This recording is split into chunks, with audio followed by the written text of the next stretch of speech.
యాదాద్రి భువనగిరి జిల్లా వలిగొండ మండలం దుప్పల్లి నర్సాపూర్ గ్రామాల్లో రెండవ విడత గ్రామ పంచాయతీ ఎన్నికల సందర్భంగా తెలంగాణ రాష్ట్ర ప్రభుత్వ విప్ ఆలేరు ఎమ్మెల్యే బీర్ల ఐలయ్య ప్రచారంలో పాల్గొన్నారు.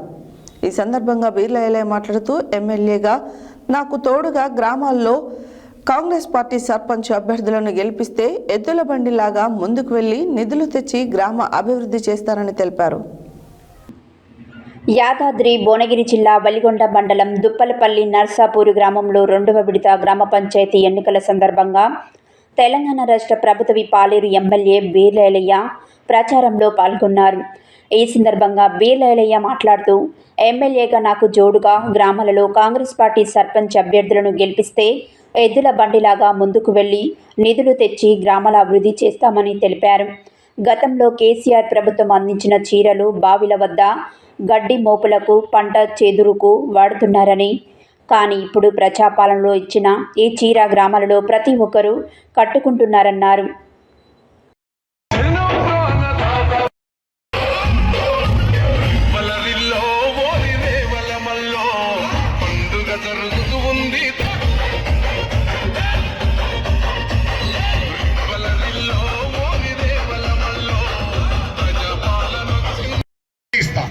నాకు ప్రతి సంవత్సరం 3500 ఇండ్లు వస్తాయి. అన్ని ఊర్లకు పంచితే మీకు 18 వచ్చాయి పోయినసారి. ఇక మీకు 20 ఇండ్లు ఇందిరమ్మ ఇల్లు ఇస్తా. Current pole 30.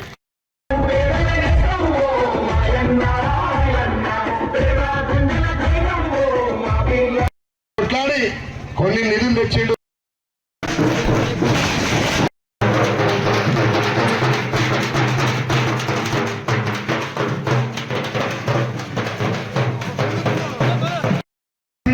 కాంగ్రెస్ పార్టీ సాయం తీసుకోవాలి, కానీ కాంగ్రెస్ పార్టీ మాజీ సర్పంచ్ గారు ఇక్కడ మా ఎంఈఓ రిటైర్మెంట్ ఇంతమంది లేకపోతే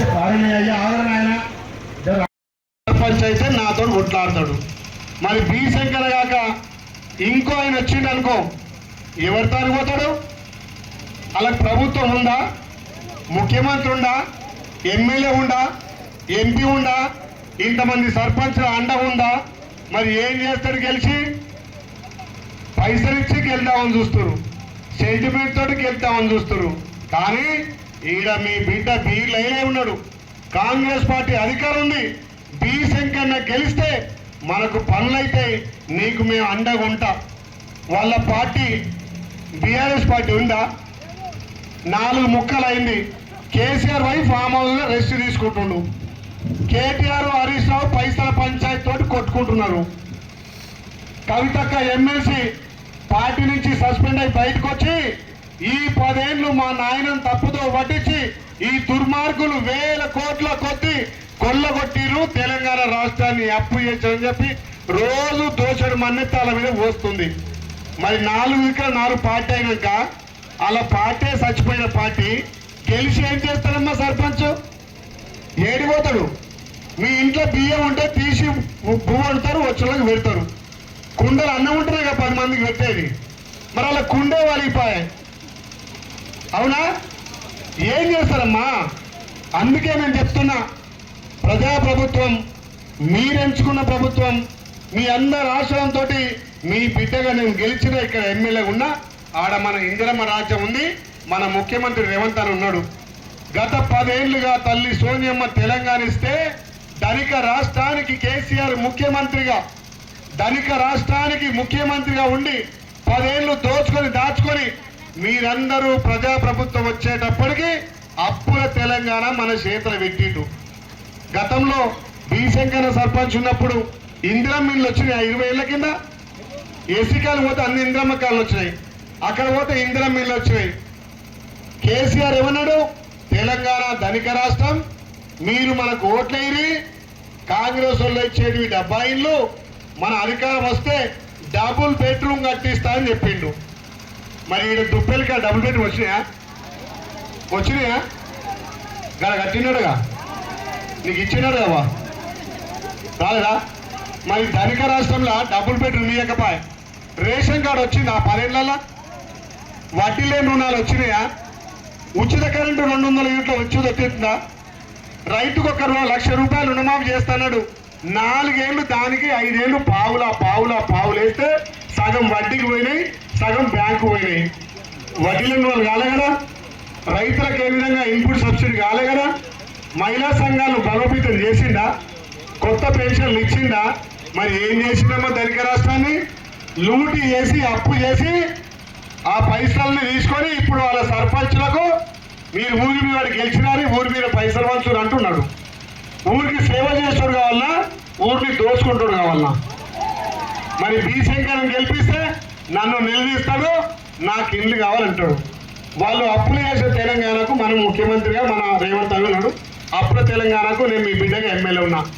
ఎన్ని అప్పులున్నా ఎన్ని తప్పులున్నా ఇందిరమ్మిల్లు ఇచ్చిన 5 ఏళ్ళు, ఒక్క సంవత్సరమే 27 అంటే 30 ఇందిరమ్మిల్లు వచ్చినాయా? సంవత్సరానికి 30, మొన్న ఇచ్చినటువంటి 27 పోయిన సంవత్సరం ఇల్లు. ఇప్పుడు జనవరి 15 తర్వాత మళ్ళీ 30 ఇళ్ళు వస్తాయి. మళ్ళీ 3 సంవత్సరాలు 30 అవి 90, ఇవి 60, 150 ఇళ్ళు కట్టాక ఈ దుప్పల్లో ఇల్లులను ఉంటా? మీరు చెప్పుర్రి. ఈ సంవత్సరం 27 ఇచ్చిన స్లాబులు వస్తున్నారు, బిల్లులు వస్తున్నావా? మీ అందరికీ ఇప్పుడు గొప్ప పేదోళ్ళు 200 యూనిట్ల కరెంటు కడుతురా? కరెంటు బిల్లు కడుతురా అమ్మా? 10 ఏళ్లలో ఒక్క రేషన్ కార్డు ఇచ్చిందా? మరి మన ప్రభుత్వం రాగానే మొన్న అరువులందరికీ రేషన్ కార్డులు వచ్చినాయా? రేషన్ కార్డు అంటే ఏమనుకుంటారు అందరంటే, బియ్యం కార్డే కదా, బియ్యమే వస్తాయి అనుకుంటారు. కానీ తెల్ల రేషన్ కార్డు అనేది పేదోడి ఆత్మ గౌరవానికి ప్రతీక. తెల్ల రేషన్ కార్డు అనేది పేదోడి ఆత్మ గౌరవానికి ప్రతీక. తెల్ల రేషన్ కార్డు ఉంటే పిల్లల్ని చదివించచ్చు, తెల్ల రేషన్ కార్డు ఉంటే పిల్లలకు ఫీజు రిమెంట్మెంట్ వస్తుంది, పిల్లలకు స్కాలర్షిప్ వస్తుంది. ఎవరైనా పేదోడికి గుండె జబ్బు వస్తే ఆరోగ్యశ్రీ పథకం అప్పుడు 5 లక్షలు ఉంటే ఇప్పుడు 10 లక్షలు వస్తుంది. ఏదైనా మాయరోగం వచ్చినా, ఏదైనా యాక్సిడెంట్ అయినా మరి ఆరోగ్యశ్రీ అంటే తెల్ల కార్డు కావాలి. అలాంటిది 10 ఏళ్ళు ధనిక రాష్ట్రంలో తెల్లకపోతే మన ప్రభుత్వం, మన రేవంత్ అన్న మొన్న అడవులకు తెల్ల కార్డు ఇచ్చిండు. ధనిక రాష్ట్రంలో వాడు దొడ్డు బియ్యం ఇస్తే అప్పుల తెలంగాణలో మనం తల్లిదండ్రులకు, మా అమ్మలందరికీ సన్న బియ్యం, కేసీఆర్ మనవాడి తినే బియ్యం మా అక్క చెల్లెలు, మా తల్లులు, మన పిల్లలు తింటారు.